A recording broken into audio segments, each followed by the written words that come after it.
বিসমিল্লাহির রহমানির রহিম। আজকে আমি কথা বলবো ভুট্টার আর্মিওয়ার্ম পোকা নিয়ে। ভুট্টা চাষে আমাদের গত বছর থেকে বেশি যে সমস্যা দেখা যায় সে হচ্ছে ভুট্টার পোকা মারাত্মক আকারে যে ক্ষতিটা করে সেটা হচ্ছে যে আর্মিওয়ার্ম লাগে। আর্মিওয়ার্ম পোকাটা আমাদের দেশে আগামী গত বছর থেকে একটু বেশি পরিমাণে লেগেছে। আমি আপনাদের পোকাটা একটু দেখাই।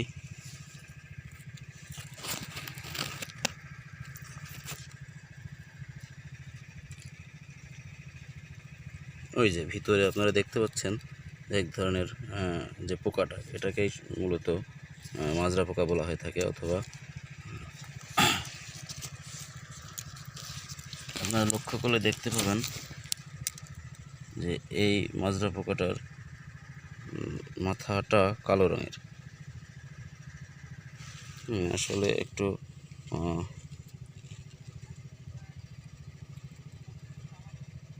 এই পোকাটা সাধারণত যে কোনো ধরনের বিষে বা কীটনাশকে দমন করা কষ্টকর হয়ে পড়ে, যার কারণে প্রচুর ভোগান্তিতে আমাদের এলাকার চাষিরা, চুয়াডাঙ্গা সারা দেশের চাষিরাই একটু ভোগান্তিতে পড়ে।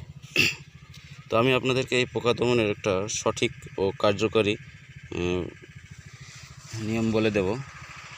সেটা হচ্ছে যে সিনজেন্টা কোম্পানির যে প্রোক্লেম বলে যে ওষুধটা আছে, প্রোক্লেম অ্যাবামেকটিন বেনজাইট, অথবা যে কোনো ভালো কোম্পানির অ্যাবামেকটিন বেনজাইট ও লুফিনিউরন অ্যাডজাস্ট যে পাতার বিষটা আছে, ওটা 16 গ্রাম 16 লিটার পানিতে মিশিয়ে স্প্রে করতে হবে। আর ওর সাথে 55 ইঞ্চি যে কোনো কোম্পানির অথবা সিনজেন্টার প্রোক্লেম অথবা সবিক্রম অ্যাডজাস্ট যদি আপনার স্প্রে করেন, এক্ষেত্রে ভালো রেজাল্টটা আশা করা যায়।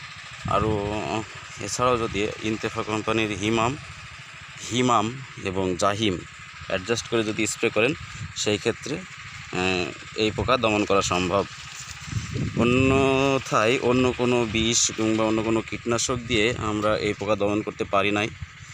সো আপনারাও এই কীটনাশকগুলো ইউজ করে দেখতে পারেন, ভালো রেজাল্ট পাবেন আশা করি।